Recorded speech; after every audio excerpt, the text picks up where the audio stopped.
Eh bien voilà, bonjour. Mesdames et messieurs, comme vous le savez, tout le plaisir est nôtre de vous savoir très nombreux devant votre petit écran, attendant avec impatience et patience ce nouveau numéro d'homéostasie. Et assurément, il est homéostasique. C'est le tout dernier de cette année 2017 et il fallait bien, pour clôturer l'année en beauté, que nous ayons un ceinture noire de la spiritualité, en tout cas un poids lourd, celui-là qui maîtrise bien les choses, comme pour repositionner tout ici dans ce thème tout à fait homéostasique. Muhammad, sinon nous autres nous disons Mahomet, le messager de toute l'humanité. Comme qui dirait, il n'y a pas un recoin du monde où la loi du prophète, sinon son écriture, n'a pas prépondérance. Donc, Muhammad, le messager de toute l'humanité, c'est avec le docteur Abdul Majid qui nous est revenu. En tout cas, il est recherché partout à travers le monde. Sinon, le téléphone d'homéostasie, la spiritualité de profondeur souffre là.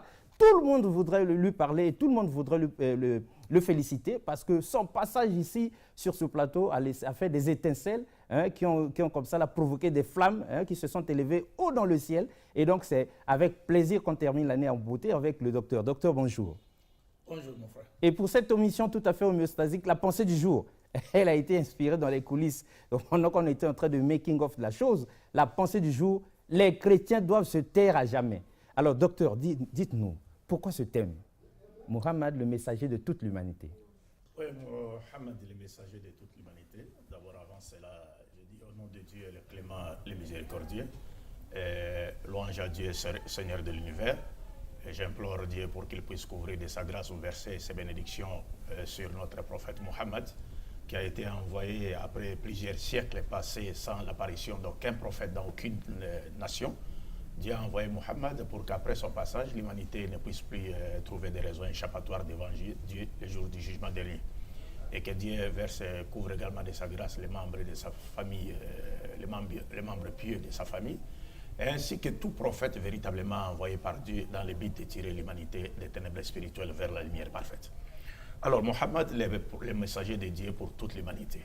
En d'autres termes, Muhammad, le messager qui a été envoyé pour sauver toute l'humanité. Le thème est simple et la raison de la formulation de ce thème est simple, parce que vous savez, quand les musulmans disent de Muhammad qu'il est celui que Dieu avait envoyé pour sauver toute l'humanité et que l'islam est la seule et unique religion destinée à sauver toute l'humanité, nous ne le disons pas par hasard, ou alors nous ne le disons pas pour chercher à se faire connaître. Non, nous le disons et les preuves se trouvent dans les Écritures. Quand je parle des Écritures, je parle ici des Écritures véritablement révélées. Donc la Torah de Moïse, l'Évangile de Jésus, les Zabours de David, le feuillet d'Abraham, le père des croyants.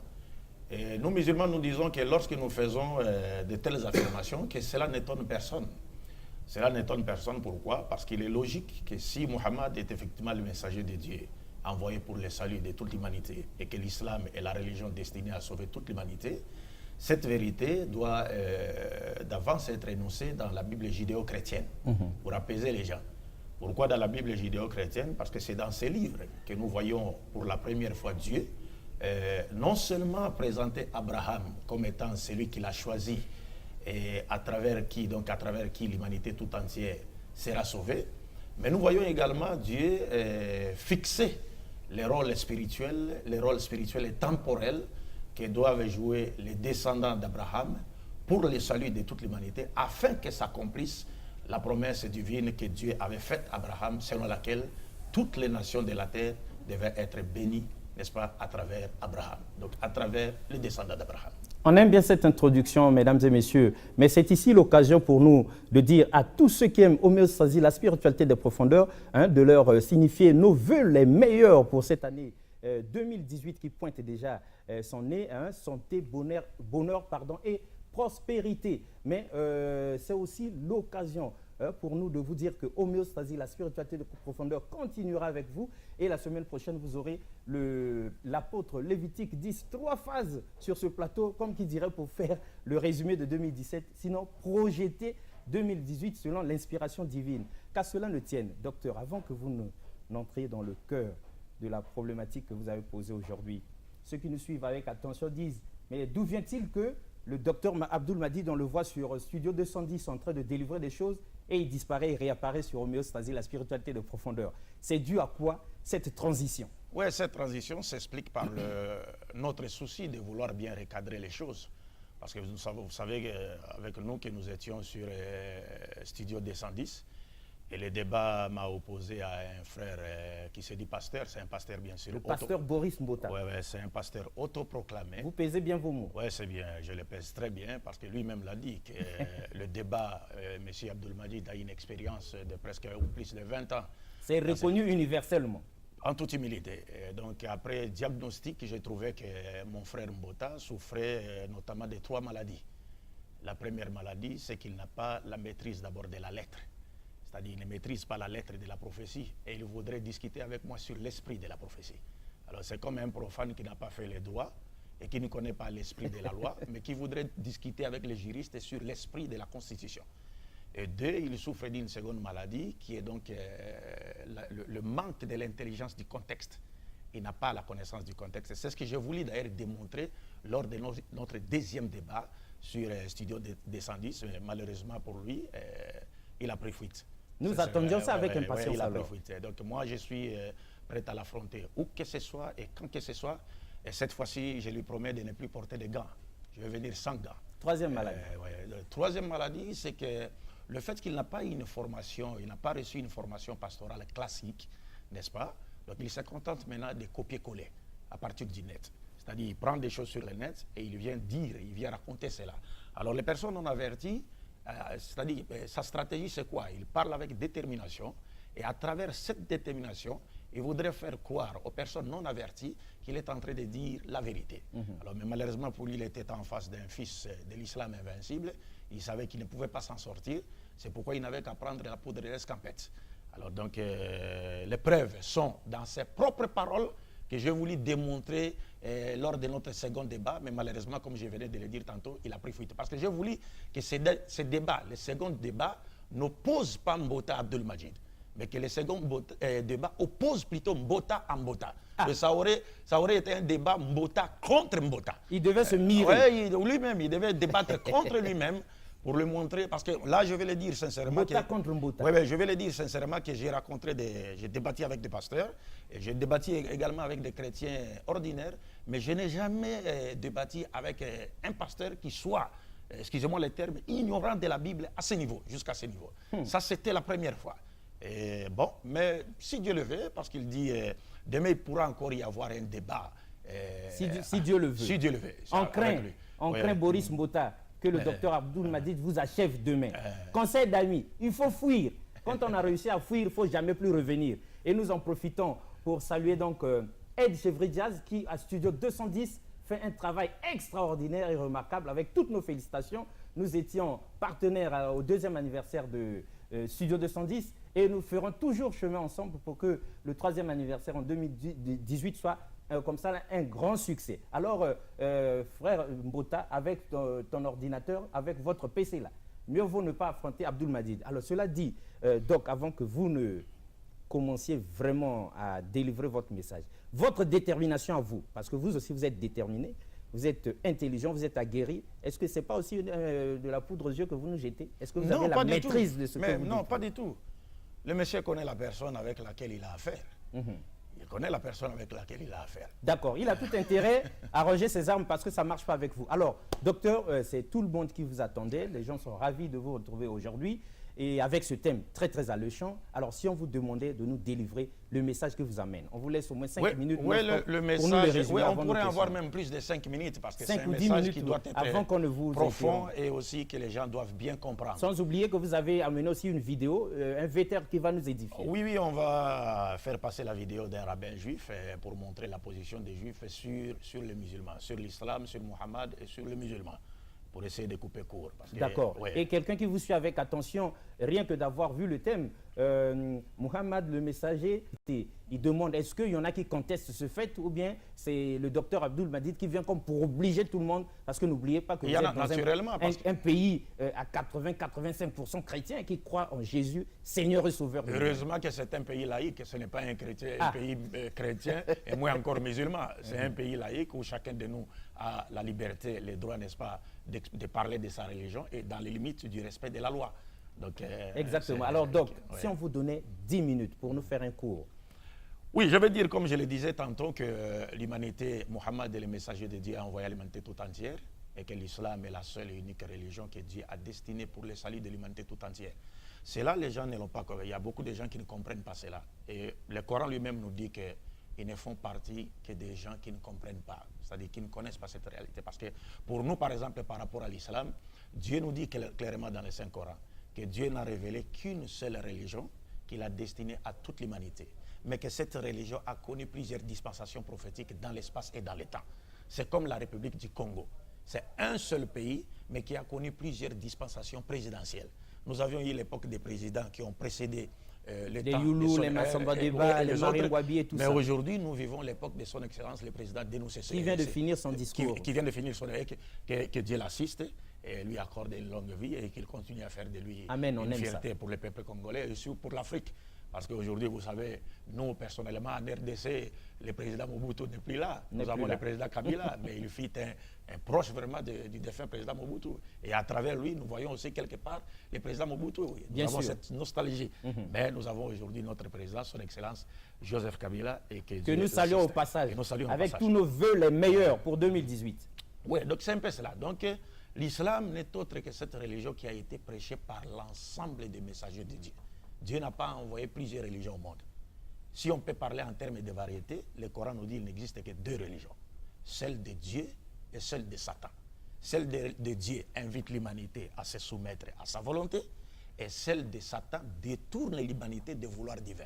Il n'y a pas une troisième religion. Est-ce que vous comprenez? C'est clair. Alors, cela étant, tous les messagers de Dieu, comme le prophète Mohammed l'a dit, il dit, nous, l'ensemble des prophètes de Dieu, nous sommes comme les enfants des mêmes pères, mais des mères différentes. Notre religion est une, mais nos lois sont différentes pour pouvoir s'adapter aux exigences des différentes époques. Il n'y a pas de contradiction. C'est comme les lois des différents présidents qui ont, les systèmes de gouvernance des différents présidents qui ont dirigé le Congo jusqu'à l'époque de son excellence Denis Sassou Nguesso. Chacun d'eux avait son programme de gouvernance qui pouvait être différent de son prédécesseur ou de son successeur. Mais tous ces programmes de gouvernance ne poursuivaient qu'un seul objectif, c'est-à-dire assurer le bien-être du peuple congolais. Exactement. Et assurer le développement du Congo. Un point très. Donc de même, les lois apportées par les prophètes de Dieu ne poursuivaient qu'un seul objectif, établir une bonne relation entre Dieu et l'être humain sur le plan vertical et entre l'être humain et son semblable et la nature qui l'entoure sur le plan horizontal. Donc vous ne rejetez pas les autres prophètes? Non, pas du tout. Moïse? Pas du tout. Ésaïe et les autres? Jésus est cité au moins 450 fois dans le Coran. Jésus-Christ est cité plus de 79 fois dans le Saint-Coran. Si aujourd'hui un musulman mourait et qu'il ne croit pas en son cœur que Jésus fut un messager de Dieu, il ira tout droit en enfer. Donc parce que la volonté divine veut que nous croyions, nous respections la chaîne prophétique en croyant à tous les messagers de Dieu. C'est comme aujourd'hui un bon citoyen congolais. Vous ne pouvez pas dire, vous vivez à l'époque de son excellence Denis Sassou Nguesso, vous dites que non, moi mon président c'est Massamba Deba. C'est Youlou. Mais alors si vous dites cela, vous tenez de tels propos dans un milieu public, quel sera votre sort? Nous pensons que c'est quelqu'un qu'on doit arrêter, jeter en prison parce qu'il a tenu des propos qui sont en contradiction avec les lois fondamentales du pays qui reconnaissent à son excellence Denis Sassou Nguesso comme étant l'actuel chef de l'État. Et cela va de même sur le plan vertical. C'est-à-dire si aujourd'hui c'est l'époque de Mohammed, vous continuez à croire en Jésus alors que Mohammed est venu après Jésus. Donc vous devez de croire à Mohammed. Mais vous refusez de croire à Mohammed. Et vous mourrez dans cette voie, vous irez tout droit en enfer. Et cela n'est pas seulement le cas de Mohammed. Quand Jésus était venu à son époque, il a dit aux Juifs, si je n'étais pas venu et que je ne vous ai pas parlé, vous n'auriez pas péché. Mais comme je suis venu, je vous ai parlé. Mais vous n'avez pas cru. Vous êtes jugés. C'est fini. Mais quelle que soit la sincérité de votre croyance à Moïse, si vous ne respectez la chaîne prophétique en croyant en Jésus qui était venu après lui, mais c'est fini, vous êtes destiné à aller en enfer. Et Jésus en question, quand il arrive, docteur, est-ce qu'il ne rejette pas les prophètes qui l'avaient précédé? Non, pas du tout. Pas du tout. Au contraire, il a même dit aux Juifs dans la Bible que vous serez jetés en enfer pendant que tous les prophètes et Abraham, leur père, se retrouveront au paradis. On vous écoute, docteur. Donc j'étais en train de dire que si nous disons de Mohammed qu'il est le messager de Dieu envoyé pour le salut de toute l'humanité, ce n'est pas sans preuve. Les preuves ont été données dans les Écritures antérieures. Comme je le disais tantôt, que c'est dans la Bible que nous voyons pour la première fois Dieu choisir, présenter Abraham comme étant celui qu'il a choisi. Et à travers ça, c'est reconnu universellement. Ça, c'est reconnu universellement par les Juifs, les chrétiens et Le musulman. Par tout le monde en tout cas. Et je vais lire ici, je vous donne les passages déjà par rapport au choix d'Abraham. Nous sommes dans Genèse chapitre 12, versets 1 à 4. Il est dit, je cite, « L'Éternel dit à Abraham, va-t'en de ton pays, de ta patrie et de la maison de ton père, dans le pays que je te montrerai. Je ferai de toi une grande nation et je te bénirai. Je rendrai ton nom grand et tu seras une source de bénédiction. Je bénirai ceux qui te béniront et je maudirai ceux qui te maudiront. Et toutes les familles de la terre seront bénies en toi. » Toutes les familles de la terre seront bénies en toi. Donc cette promesse-là, ça montre, c'est une évidence, ça montre que lorsqu'on dit à Abraham, toutes les familles de la terre seront bénies à toi, il ne faudrait pas limiter cela au nombre de la population juive aujourd'hui, mondiale et juive. Qui ne dépasse même pas le nombre de la population quinoise à Kinshasa. Vous savez, à Kinshasa, aujourd'hui, les Quinois sont plus de 12 millions d'habitants. Alors que la population mondiale et juive est estimée aujourd'hui à moins de 10 millions d'habitants. Donc ça montre que cette promesse nous montre que c'est une réalité qui a une connotation universelle. C'est une évidence universelle qui n'a rien à voir avec le peuple juif seulement. Et c'est pourquoi même quand la dernière partie du verset dit « Et toutes les familles de la terre seront bénies en toi ». Ça veut dire quoi? Or, les juifs, les savants juifs, les savants musulmans et les savants chrétiens, pas les pasteurs autoproclamés comme Bota, les savants chrétiens, les savants juifs et musulmans, sont tous unanimes pour dire que par cette promesse, toutes les familles de la terre seront bénies en toi. Ils disent, ici, Dieu promet à Abraham de susciter de lui un messager à travers lequel toute l'humanité sera sauvée. Mais les juifs, les chrétiens et les musulmans ne se divisent que sur l'identité de ces messagers. Les juifs disent qu'il s'agit de leur Messie, qui n'est pas Jésus et qui n'est pas encore venu. Qui est à venir. Les chrétiens disent qu'il s'agit de Jésus. Encore faudra-t-il se demander si Jésus est Dieu comme croient les chrétiens. Est-ce que Dieu peut-il être un descendant d'Abraham? Dieu descendant d'un homme. Oui, mais parce que toutes les familles de la terre seront bénies en toi, donc à ta postérité. Si Jésus est Dieu, est-ce que Dieu peut-il être un descendant d'Abraham? Bon, normalement non, mais on ne sait pas. Alors, donc, aussi, le musulman maintenant, le musulman dit que cet ultime messager, descendant d'Abraham, à travers lequel l'humanité tout entière sera sauvée, c'est bien le prophète Mohammed, la paix de Dieu soit sur lui. Ah, donc vous les musulmans, vous ne dites pas qu'il est Dieu? Non, Mohammed n'est pas Dieu. Ah, d'accord. Et personne ne peut adorer Mohammed. D'ailleurs, le jour où Mohammed est mort... Quand vous priez dans la mosquée, c'est lui que vous adorez? Non, pas du tout. Mais quand nous prions même Dieu, il n'y a pas d'intermédiaire entre nous et Dieu.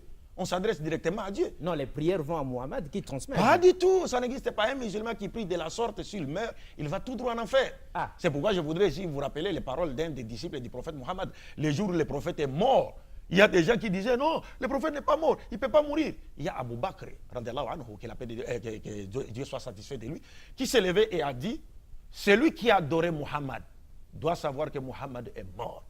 Mais celui qui a adoré Allah doit savoir que Allah ne meurt pas, il est vivant, il continue. Super. Donc, c'est authentique le témoignage de... Oui, c'est ça, connu de tout le monde. Donc, le créateur de la mort ne peut en aucune manière se laisser massacrer par l'œuvre de sa création. Donc, quand vous voyez déjà appeler une personne Dieu et que cette personne a été terrassée par la mort, elle ne peut pas être Dieu.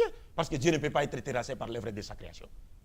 Donc, ça, c'est la première. Alors, la seconde partie, quand je parlais du rôle spirituel et temporel que devraient jouer les descendants, que doivent jouer les descendants d'Abraham afin que se réalise la promesse divine faite à Abraham, selon laquelle toutes les familles seront bénies à lui. Le rôle, c'est quoi? Dieu nous indique les rôles. Dans Genèse chapitre 18, versets 18 à 19, il est dit ceci, je cite, « Alors l'Éternel dit, cacherai-je à Abraham ce que je vais faire? Abraham deviendra certainement une nation grande et puissante. Et en lui seront bénies toutes les nations de la terre. Car je l'ai choisi afin qu'il ordonne à ses fils, regarde, pas à son fils, mais à ses fils. Et pendant même que Dieu est en train de dire cette parole, Isaac n'était pas encore né. C'est Ismaël qui était vivant. Mais malgré cela, comme la nouvelle de sa naissance a été annoncée dans les versets précédents, il est déjà considéré. Il est déjà considéré. Il dit à ses fils et à sa maison après lui, de garder la voie de l'Éternel en pratiquant la justice et en pratiquant la droiture et la justice. Vous comprenez? Donc ici, dans ce passage, Dieu nous indique les caractéristiques des vrais descendants d'Abraham. Il nous montre que j'ai choisi Abraham pour qu'il ordonne à ses fils et à sa maison après lui, à faire quoi? Garder les lois de Dieu, à pratiquer la justice, à obéir simultanément à Dieu dans tout ce qu'il ordonne et interdit. Est-ce que vous comprenez? Donc ici, quand je dis cela, ce n'est pas par hasard. Parce qu'aujourd'hui, il y a chez d'autres, on nous dit non, l'humanité sera sauvée à travers un descendant d'Abraham, qui est donc Jésus. Et nous serons sauvés comment à travers Jésus? On nous dit il faut croire à la mort expiatoire de Jésus. Or, la prophétie ne dit pas, j'ai choisi Abraham pour qu'il ordonne à ses fils et à sa maison après lui à croire à la mort expiatoire de Jésus-Christ sur la croix pour avoir la vie éternelle. En tout cas, la prophétie ne dit pas ça. La prophétie ne dit pas ça. Mais à faire quoi? À garder, à obéir à la voix de Dieu. Reconnaître que Dieu est unique, l'adorer sans l'associer avec qui ou quoi que ce soit, et l'obéir simultanément dans tout ce qu'il ordonne et interdit dans sa loi, comme l'a fait Abraham. Mais docteur, c'est ce que font les 3 religions monothéistes. Non, les 3 religions monothéistes ne font pas cela. Ah. Aujourd'hui, il n'y a qu'une seule religion qui appelle l'humanité tout entière à se soumettre à un système que personne ne contrôle si ce n'est Dieu. Et devant ce système, nul n'a le droit de veto. Et nous sommes tous placés sur le même pied d'égalité, c'est l'islam. Quant au christianisme et au judaïsme, ils n'appellent pas la loi de Dieu. Déjà, les chrétiens se disent qu'ils sont les gens de la grâce, donc ils seraient les gens qui sont loin de la loi de Dieu. Donc, au lieu de faire retourner l'humanité à la loi de Dieu, les chrétiens détournent l'humanité de la loi de Dieu, comme l'a fait Satan dans les jardins d'Éden. Ah. Oui. Vous pesez bien vos mots. Je pèse très bien. Boris Mbota vous suit avec attention. Oui, je pèse très bien mon mot. Ce n'est pas à lui de débattre avec moi. Il pourra peut-être débattre. Vous voyez, celui qui est en face de moi, c'est l'un de mes élèves. C'est l'un de mes élèves. Lui, il vient dans... Boris Mbota, en tout cas, vous réduit à ce niveau-là parce que c'est votre niveau. Non, ce n'est pas seulement le niveau. Je voulais dire, c'est-à-dire, celui-ci est l'un de mes élèves. Il vient de France. Ah, il est spécialement venu. On s'est vu là-bas, on dirait... Oui. Non, c'est pas lui. Il n'a même pas le niveau de débattre avec Abdallah. Donc il n'atteint même pas le niveau de votre élève. Il n'a pas ce niveau-là. Il ne peut pas débattre avec lui. Il ne peut pas débattre avec ses autres frères, mes élèves qui sont restés en France. Il ne peut pas débattre avec mes élèves qui sont en Côte d'Ivoire, Béni, Islam et Diané. Il ne peut pas débattre avec mon élève Ibrahim qui est ici. Il ne peut pas. Moi, si j'ai accepté les débats avec lui, parce que nous sommes dans un programme qui est sponsorisé par les Conseils islamiques au Congo, et que moi, j'ai fait partie des prédicateurs du groupe pour la paix. Et que le monde entier attend la vérité, c'est pourquoi j'ai accepté. Mais sinon, il n'a pas le niveau de débattre avec moi et je le démontrerai, Inch'Allah, demain, s'il y aura débat encore entre moi et lui, après sa fuite. Mais écrasez-le gentiment, docteur. Faut pas non, je vais le faire doucement. Doucement. En le ménageant un peu. Inch'Allah. En le ménageant un peu quand même. Ouais. Alors, donc, la suite. Alors, donc, je disais, voilà qu'Abraham, Dieu lui a fait cette promesse-là. Et il a montré les rôles spirituels et temporels que doivent jouer les descendants d'Abraham pour le salut de toute l'humanité. Cette question, docteur, parce que nous n'oublions pas, il dit, est-ce que cette promesse faite par Dieu à Abraham, est-ce qu'elle est capitale pour nous aujourd'hui? Elle est capitale, parce que Dieu dit, toutes les familles de la terre seront bénies en Abraham. C'est-à-dire, la bénédiction spirituelle, sur le plan vertical comme horizontal, ne viendra que d'Abraham. Donc, si votre religion n'entre pas dans le cadre de cette prophétie... Non, c'est fini. C'est fini, vous êtes à côté. Mais vous nous faites peur, docteur. Non, parce que Dieu a envoyé des prophètes partout. C'est ce que les gens ne comprennent pas. Vous savez, selon l'islam, selon le Coran, Dieu a suscité des prophètes partout, contrairement à la Bible. Parce que la Bible nous dit que Dieu n'a envoyé des prophètes qu'aux enfants d'Israël. Ce n'est pas ce que le Coran dit. Le Coran, dans son chapitre 16, verset 36, Dieu nous dit clairement qu'il a suscité des prophètes partout avant l'avènement de Mohammed. Il y a eu même des prophètes noirs, même si nous ne les connaissons pas. Mais Dieu demande à ce que nous croyons en cela. Et le prophète nous dit, Dieu a envoyé au moins 124 000 prophètes dans le monde, dont 313 000. Le long de toute l'histoire de l'humanité. Toute l'histoire de l'humanité. Mais par contre, chez les chrétiens et les juifs, Dieu n'aurait envoyé des prophètes qu'aux enfants d'Israël. Comme si c'était les enfants d'Israël qui ont été seuls créés pour adorer Dieu. Alors que tous nous avons été créés pour adorer Dieu. Si tous nous avons été créés pour adorer Dieu, pourquoi Dieu enverrait-il des prophètes seulement aux enfants d'Israël?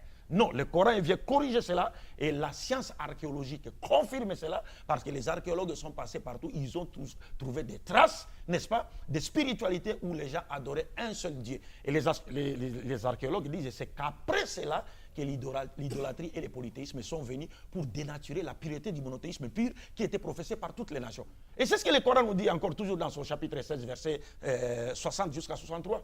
Dieu dit, j'ai envoyé des messagers partout. Mais après leur passage, le diable est venu et il a égaré leur peuple du droit chemin.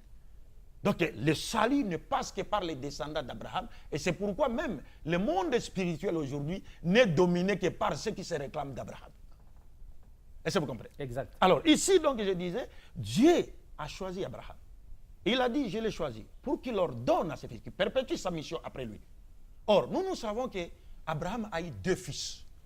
Bien que selon la Bible, Abraham a eu beaucoup d'enfants, mais même dans la Bible comme dans le Coran, il n'y a que 2 fils qui sont liés à l'alliance que Dieu avait conclue avec qui? Avec Abraham. Exactement. Donc il y a eu Ismaël et Isaac. Exact.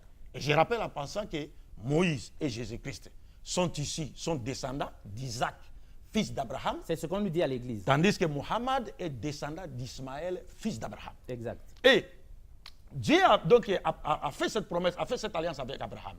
Et lui a fait cette promesse. Mais en qui est-ce que cette promesse devait-elle se réaliser? Est-ce que c'est à travers Isaac ou à travers Ismaël?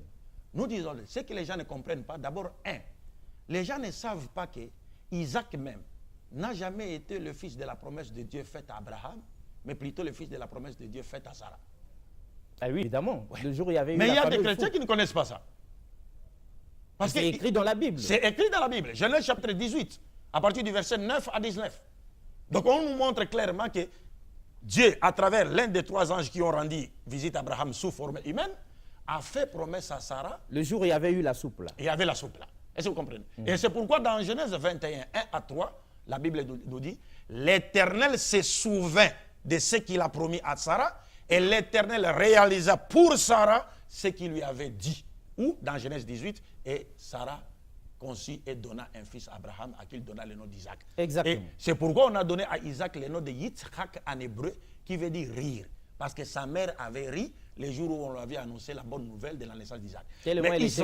Mais Ismaël a porté le nom d'Ismaël, qui veut dire Dieu a exaucé ma prière, parce qu'Abraham voulait avoir un fils qui héritera son œuvre. Pas hériter les biens matériels. Les prophètes n'en ont pas besoin. Donc, mais est-ce que c'est ça la signification exacte du nom d'Ismaël? Oui, c'est la signification du nom d'Ismaël. Ou bien c'est vous-même qui en jouez? Non, en hébreu, Yishmaël, ça vient du verbe Shamaël, ça veut dire Dieu. Yishmaël, c'est-à-dire Dieu a exaucé, écoutez ma prière. On vous écoute. Donc c'est un nom théophore qui est lié à un attribut de Dieu. Mais malheureusement, il y a aujourd'hui des gens pour essayer dans leur souci de disqualifier Ismaël, parce qu'ils savent que s'ils disqualifient Ismaël, ils vont toucher Muhammad. Ils disent quoi? Ismaël, c'est un fils, un enfant bâtard. Il y a même, les Juifs ne disent pas ça. Mais certains chrétiens disent, Ismaël, c'est un enfant bâtard. Ismaël, Abraham, Agar était une concubine d'Abraham.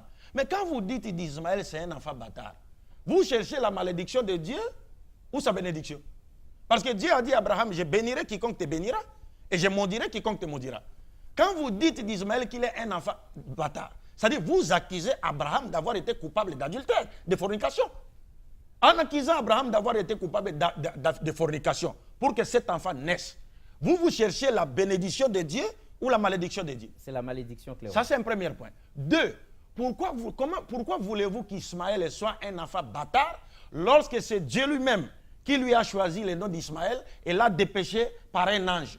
Est-ce que Dieu peut-il choisir un nom théophore lié à lui, à un enfant bâtard? Mais est-ce que c'est écrit que c'est Dieu qui a choisi le nom? Mais c'est dans la Bible, Genèse chapitre 16. Dans la Bible en plus. C'est dans la Bible, Genèse chapitre 16, à partir du verset 10. Docteur.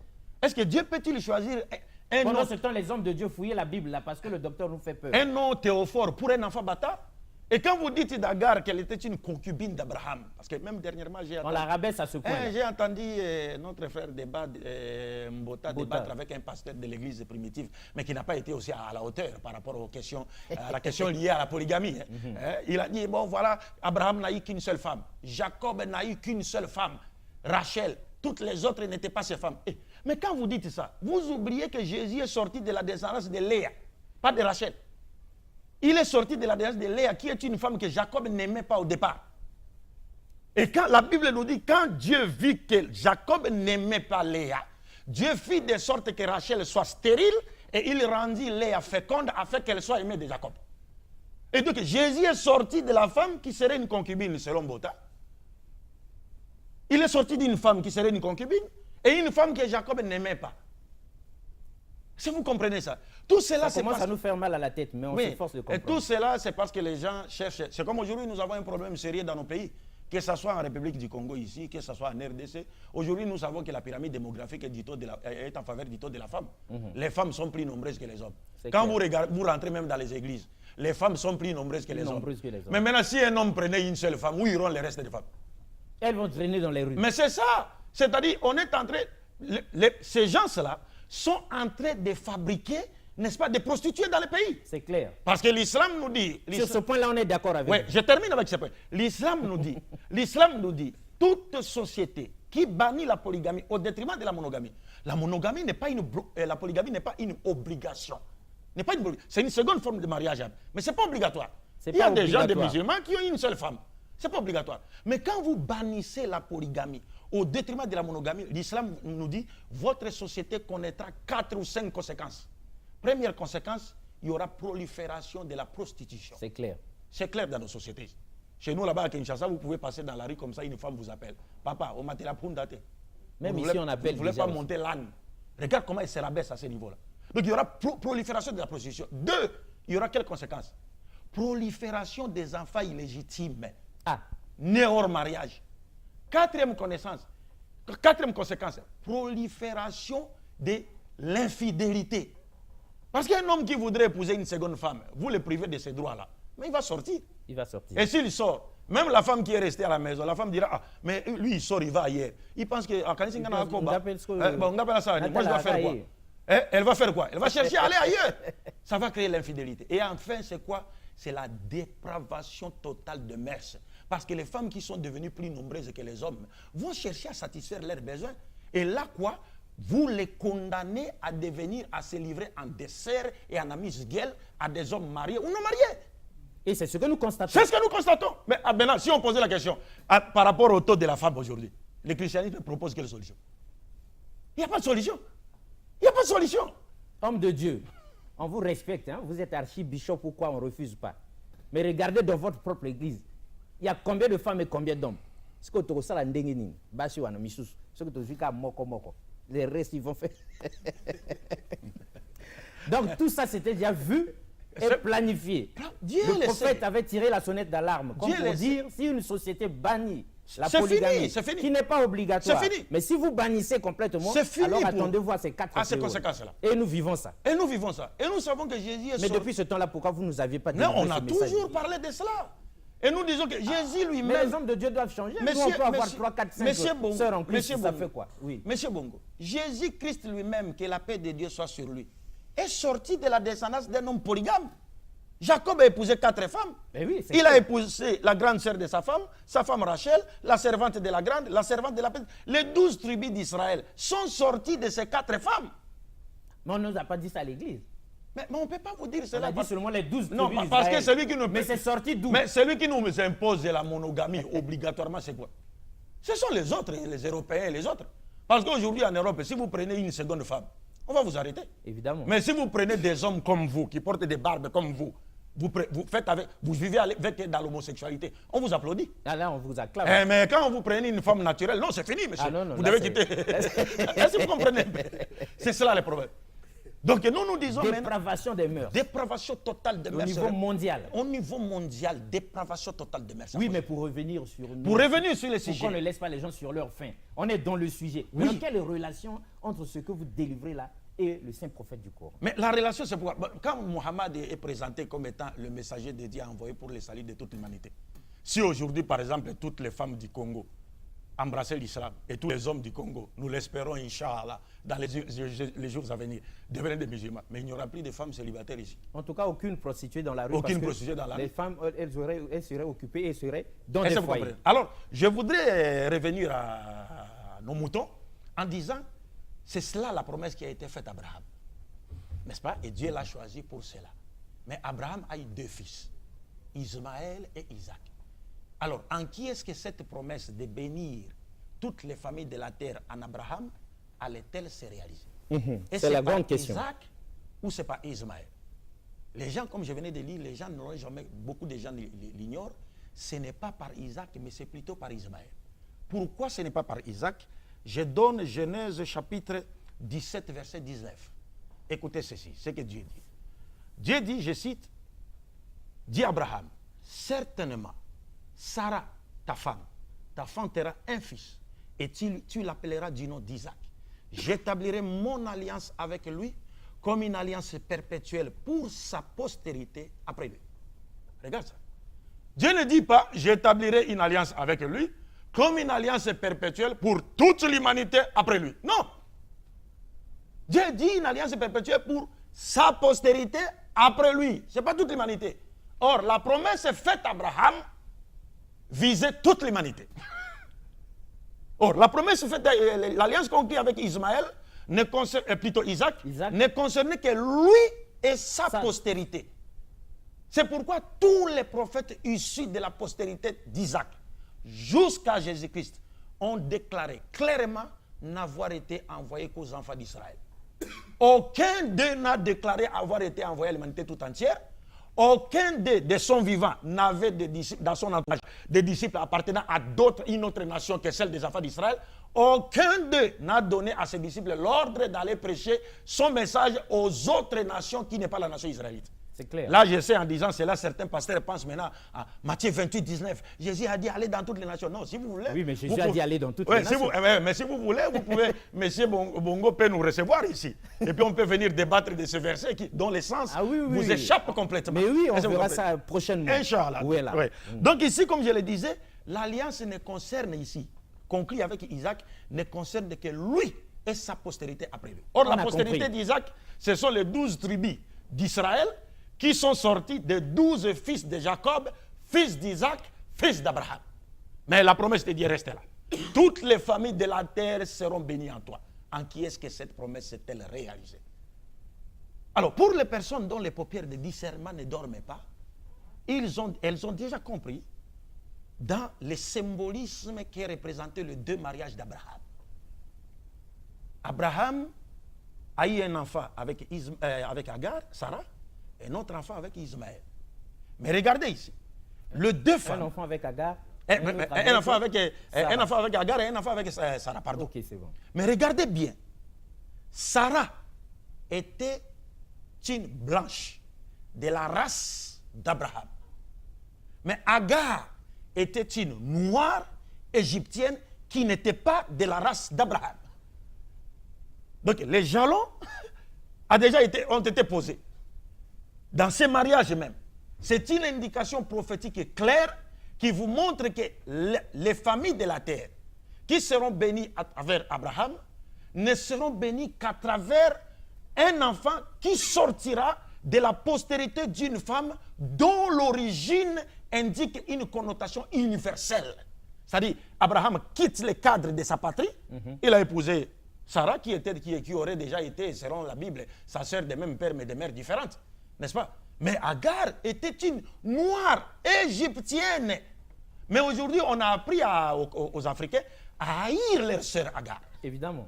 Non, elle était. Je vais vous faire lire, parce que les gens n'ont jamais compris cela. Je vais vous faire lire un passage. N'oubliez pas qu'on a aussi une vidéo à regarder. Ouais. Et que le temps est contre nous. Je vais annoncer cela. Je vous demande de lire cette partie. C'est un commentaire juif, la voix de la Torah, de l'abbé Eli Munk, Genèse chapitre 16.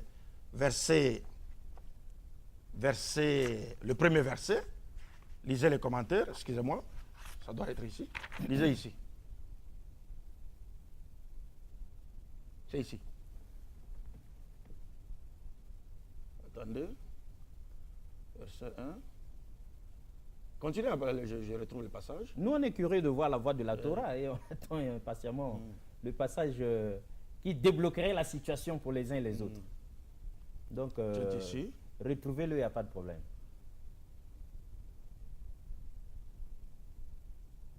Vous pouvez lire ici, les premiers commentaires. Lisez d'abord les premiers commentaires. On commence le premier commentaire par le commencement. Le premier commentaire.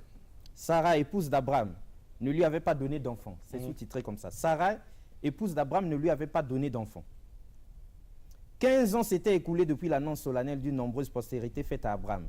Si cette promesse s'était toujours pas réalisée après un si long délai, Sarai dut en conclure que la raison en était son incapacité de mettre des enfants au monde.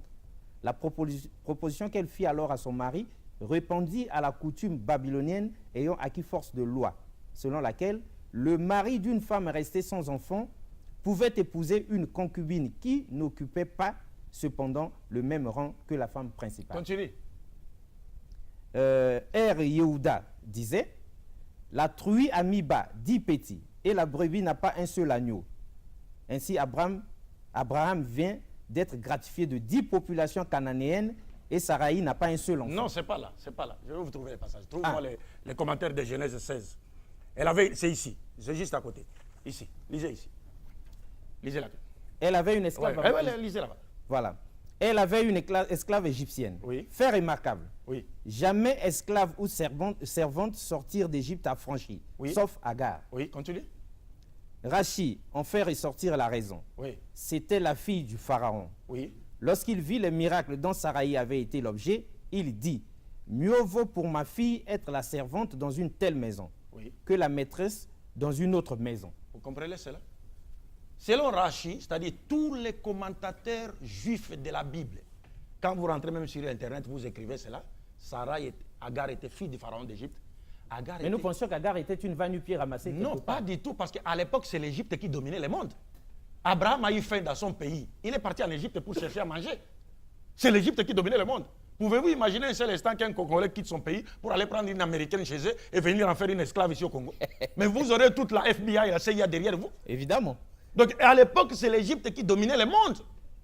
Agar était la princesse d'Égypte, la fille du pharaon d'Égypte. Elle n'était pas esclave. Mais ça, on ne nous a pas dit à l'église. Quand vous lisez justement tous les commentaires où on écrit concubine, esclave, ça, ce sont des commentaires tendancieux pour essayer de faire quoi? De minimiser Agar. De la vilir, de la mépriser. mépriser. Par rapport à Sarah. Est-ce que vous... Alors que c'était l'égyptienne de l'Égypte haute antique. C'était la fille du pharaon d'Égypte. Elle était princesse de par son statut social. Mais vous allez voir même dans la Bible, on change le nom de Sarah. De Sarah, il y a Sarah, qui veut dire princesse. Mais Sarah n'a jamais été princesse de par son statut social. Si son nom veut dire princesse, mais elle n'a jamais été princesse. Tout cela, même Agar est princesse d'Égypte. Mais tout cela, on cherche à faire quoi? À avilir Agar. Parce qu'on sait que de la descendance de cette femme sortira le messager à travers lequel la promesse est faite à Abraham de bénir en lui toutes les familles de la terre se réalisera. Super. Alors, docteur, vous savez que vous êtes académique, mais on aime le fait que vous vous harmonisiez comme ça avec les téléspectateurs et avec nous. Oui. On a tout compris. Oui. Mais est-ce que, le temps étant contre nous, parce qu'on est en direct là, et puis on ne peut pas faire autrement, oui. Est-ce que, au point où nous en sommes, les 2 ou 3 minutes qui nous restent, la vidéo que vous aviez, on peut la suivre? Oui. Ou bien c'est pour prochainement? Non, il faut qu'on mette cette vidéo. Pourquoi? Parce qu'elle dit quoi, la vidéo? Parce que cette vidéo a pour objectif de montrer quoi? Comme j'étais en train de le dire ici, parce que le temps qui nous est imparti est plus qu'éphémère, nous allons encore revenir sur Dieu le veut. Dans Deutéronome 32, 21, et aussi dans Matthieu chapitre 21, à partir du verset 33 à 46, Moïse et Jésus-Christ avaient annoncé aux enfants d'Israël que le royaume de Dieu, le leadership spirituel, leur sera enlevé pour être donné à une autre nation. Ça, c'est clair. Donc, fini l'élection d'Israël. Ceux qui croient qu'Israël est encore le peuple dans la de Bible. Dieu, c'est fini. Alors, mais cette prophétie s'est réalisée quand? Avec l'avènement du prophète Mohammed. Genèse chapitre 17, verset 20, Dieu dit, je bénirai Ismaël, je ferai de lui une grande nation. Mais quand est-ce que cette promesse faite à Ismaël s'est-elle réalisée? Parce que les Juifs, avant l'avènement de Mohammed, n'ont jamais connu un peuple qui les avait rivalisés et surpassé même dans l'adoration du Dieu unique et dans l'obéissance à la loi de Dieu. C'est seulement après l'avènement du prophète Mohammed et c'est seulement après Mohammed que les Arabes ont été connus dans le monde entier, et cela sur base des valeurs spirituelles et morales.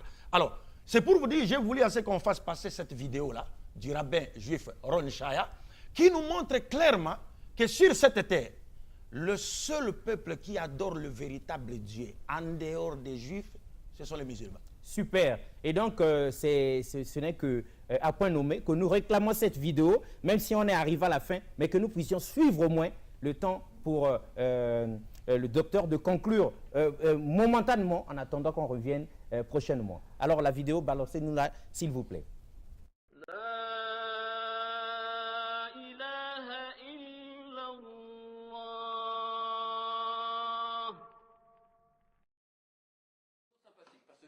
Comment est-ce qu'on dit Dieu en hébreu? On a vu elle. Comment eux ils disent Dieu? Allah, c'est le même mot. Allah, ça vient de elle, comme beaucoup de mots arabes viennent de l'hébreu. Allah. Moi chez Israël, je mange chez Ishmaël. Vu que Dieu de façon pareille a donné son nom à Ishmaël comme il a donné à Israël. Le nom de Dieu, c'est El. Et il y a un seul peuple au monde qui a dans son nom le nom de Dieu. El, c'est Israël. Il y en a un deuxième, comme Israël, c'est qui? Ishmaël. Vu qu'il sert Dieu. Le Rabbi Chaim Vital, un des plus grands kabbalistes de tous les temps, écrit il y a 500 ans. De plus, il est fils d'Abraham, donc il est béni. Et Abraham a imploré Dieu, béni, Ishmaël, que bénis Dieu. Et Dieu l'exauce, il est béni. Il est circoncis, donc il a une alliance. Brit, c'est une alliance avec Dieu. Il sert même Dieu que nous. Il est circoncis, donc il a une alliance. Brit, c'est une alliance avec Dieu. Il sert même Dieu que nous. Il est circoncis, donc il a une alliance. Brit, c'est une alliance avec Dieu. Il sert même Dieu que nous. Donc il a du mérite. Un homme. Nous sommes tous des âmes du premier homme. Alors que tous les autres êtres humains sont appelés des Bnei Adam, des fils de l'homme. Nous sommes une seule entité. Maintenant, il y a un peuple qui est aussi appelé Adam. C'est Ishmaël. Il est appelé Père et Adam. Homme, c'est un homme. C'est la seule religion au monde qui sert le même Dieu que nous. La seule. Le Dieu d'Abraham. C'est la seule religion au monde qui sert le même Dieu que nous. La seule. Le Dieu d'Abraham. C'est la seule religion au monde qui sert le même Dieu que nous. La seule. Le Dieu d'Abraham. Tu en connais une autre? Tu me fais une grimace comme ça. Ils servent avec leur fils aussi. Il y a le Père, le Fils, Saint-Esprit, la Marie, la Vierge. Ils ont toute une collection là-bas. Rien. Que lui. Abraham a prié Dieu, bénis Ishmaël. Et Dieu a béni Ishmaël, il est béni. Ce peuple qui fait la Brit Mila, ce peuple qui a droit à être en terre d'Israël à la place de nous, à l'endroit du temple. Aucun autre peuple a pu y être, longtemps en tout cas. Donc au niveau des mérites, il est beaucoup plus grand que les autres. Le nom dans la Torah toujours évoque l'essence. Le nom, c'est ce que tu es. On ne parle pas de nom donné arbitrairement, on parle maintenant de nom que Dieu donne. Dieu appelle une chose parce qu'elle est. S'il appelle une chose parce qu'elle est et il met son nom dedans, ça veut dire que ces gens-là, dans leur essence, ils ont Dieu en eux. Et regardez, chose assez remarquable, le seul peuple au monde, la seule ethnie au monde, qui sert le même Dieu que nous. Le Dieu d'Abraham, Dieu unique, éternel, n'ayant ni femme, ni fils, ni petit-fils, ni Saint-Esprit, éternel, sans image, sans représentation, le seul peuple au monde, c'est Ishmaël, l'islam. Le seul peuple au monde, c'est Ishmaël, l'islam. Le seul peuple au monde, c'est Ishmaël, l'islam. Tous les autres ont une représentation, ou pas de Dieu du tout, ou plusieurs. Le seul qui sert le même Dieu que nous, le Dieu unique sans forme, elle, c'est eux. Le seul qui sert le même Dieu que nous, le Dieu unique sans forme, elle, c'est eux. Le seul qui sert le même Dieu que nous, le Dieu unique sans forme, elle, c'est eux. Donc dans leur essence, ils ont quelque chose.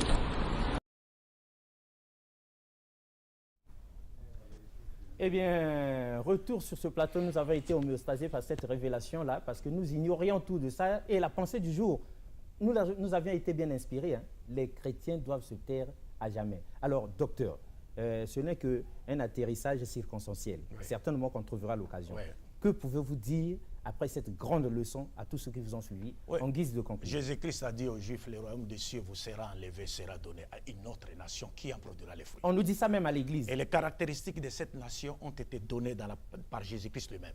Il montre que cette nation, à l'instar des Juifs, recevra la vigne, qui est le symbolisme de la révélation prophétique, à travers laquelle la loi de Dieu est donnée. Et c'est là à travers un prophète. Et il dit, mais cette nation, contrairement aux Juifs, mettra en pratique la loi de Dieu. Or, aujourd'hui, sur toute la terre, il n'y a qu'une seule nation, la nation musulmane, qui adore le Dieu véritable d'Abraham, comme les Juifs, contrairement aux Juifs, insiste pour que les lois de Dieu soient appliquées sur la terre, afin que nous retrouvions la paix, le bonheur et la justice que les humains ont perdu dans les jardins d'Éden. quand Satan avait détourné nos premiers parents de la loi de Dieu et de l'adoration du Dieu unique. Donc aujourd'hui, la promesse est faite à Abraham de bénir en lui toutes les familles de la terre, c'est réalisé par l'envoi du prophète Mohammed, la paix de Dieu soit sur lui. Donc si vous voulez être dans cette promesse, vous voulez rester dans la religion d'Abraham, vous devez de croire à Mohammed, qui n'est pas votre ennemi, il est le frère de Jésus-Christ, il est le frère de Moïse, ce sont des cousins, mais c'est à lui que Dieu a confié la direction spirituelle et temporelle des êtres humains. Donc j'allais donner d'autres témoignages de grands savants, Lamartine, ainsi de suite. Mais ce n'est que partie remise. Mais ce n'est que partie remise et nous y reviendrons, Inch'Allah, par la grâce de Dieu. Super, mesdames et messieurs, c'est l'atterrissage. Vous savez que le temps est contre nous. En tout cas, on est bien heureux et on a été carrément choqués par cette leçon. Mais la vérité, c'est la vérité. Même si elle nous salit. C'est la vérité, on n'y peut rien.